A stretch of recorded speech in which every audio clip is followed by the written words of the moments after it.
Thank you. And we now come to the 10-minute rule motion. Mark Fletcher. Madam Deputy Speaker, I beg to move that leave be given to bring in a bill to prohibit a person subject to notification requirements under Part 2 of the Sexual Offences Act 2003 from changing their names and for connected purposes. Madam Deputy Speaker, this bill is one of several steps that need to be taken to fix safeguarding in this country and to ensure that those who have committed some of the most heinous crimes, including rape, assault by penetration, indecent photographs of children offences and sexual communications with a child, are not able to use a loophole to change their names to escape scrutiny, the authorities, and in some cases end up working with children and vulnerable people. As is so often the case, my attention to this situation was brought by a constituent's casework. They know who they are, and I will say no more, other than that they are very brave, and what they have been through is horrific and unimaginable for most of us. But the person who is responsible for their pain is in prison and wishes to change his name. I couldn't believe that this was possible, yet this turned out to be the tip of the iceberg.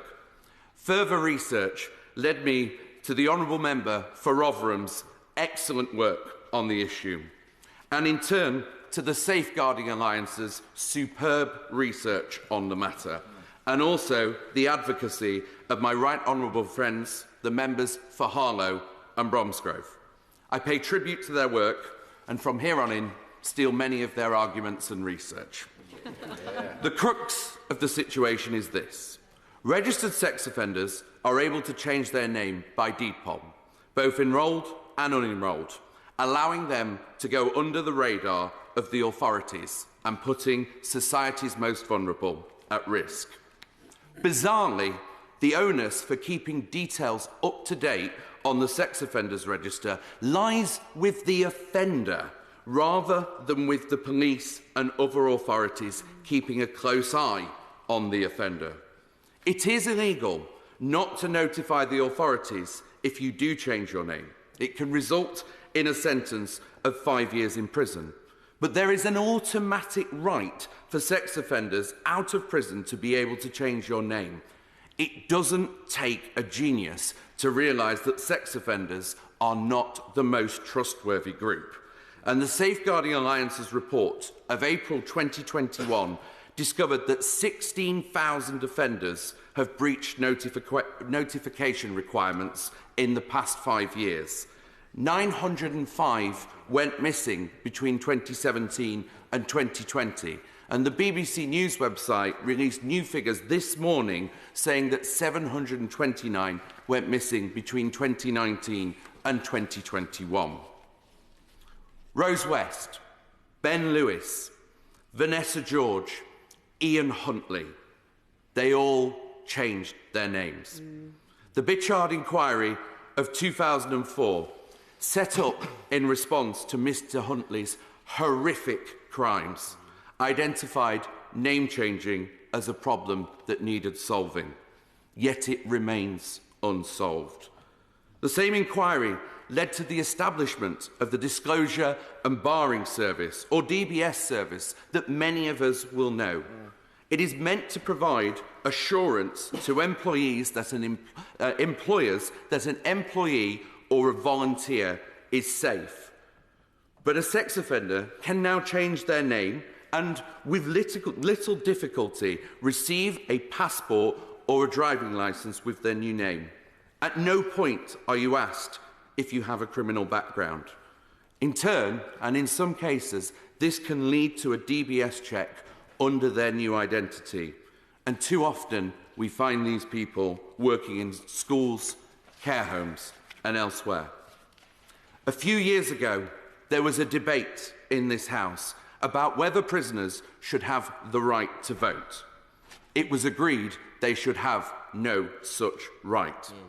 This bill looks to extend that principle, that if you commit a heinous crime, that if you are on the sex offenders register, you in turn surrender your right to change your name in that period. Last Monday, the government announced several new and very welcome additional measures on domestic abuse and violence against women and girls. Two of those measures in particular are worth mentioning. Those who receive a custodial sentence of 12 months or more for coercive and controlling behaviour will now be added to the sex offenders register. And the Domestic Violence Disclosure Scheme, or Clare's Law as it is better known, will be put on a statutory footing. But both of those measures are redundant if offenders can change their name and slip off the system. The same problem applies with the Child Sex Offenders Disclosure Scheme, or Sarah's Law, which again relies on accurate records. This is a major safeguarding breach at the heart of the system that is meant to protect us. Madam Deputy Speaker, I think most people would be horrified to discover that this loophole exists. There are different approaches to fixing it, as I'm sure we will discover in tomorrow's backbench business debate that the Honourable Member for Rotherham is having. But that the current system is not fit for purpose and needs urgent change is beyond doubt. Too many of us have constituents who need us to act, and I would hope a solution will be central to the forthcoming Victims Bill. Imagine being that young person and having the most horrific thing happen to you. Imagine that offender saying to you, if you ever tell anybody, I will come for you. Imagine living with that for decades. Imagine how the parents of that young person feel over decades. And imagine finding out that offender may be changing their name and bringing back all of those memories and that fear that they will come for you again.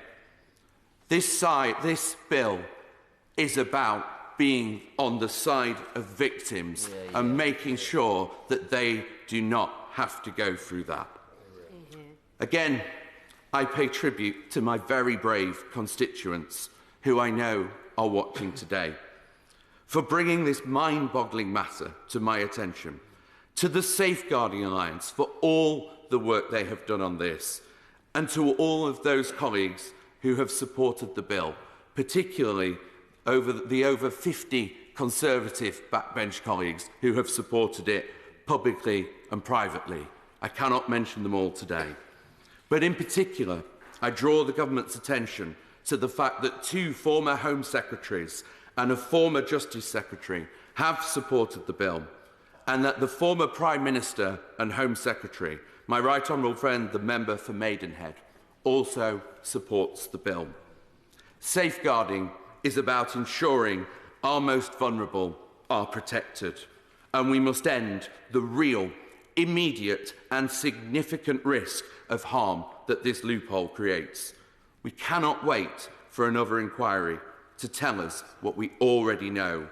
The law and the system as it stands is not fit for purpose.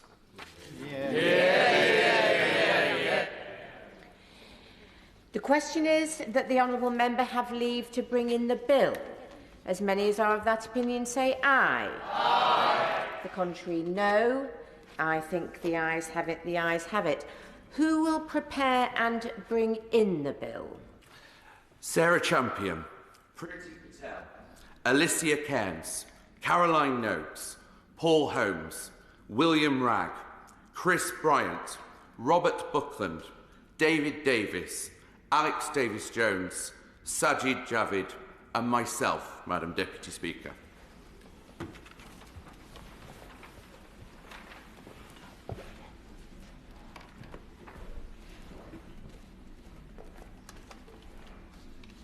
Mark Fletcher.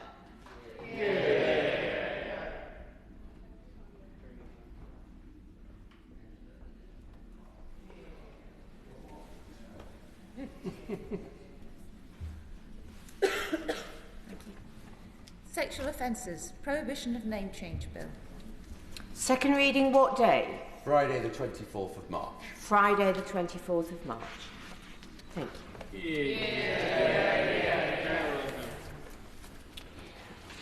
We now come to motion number 2.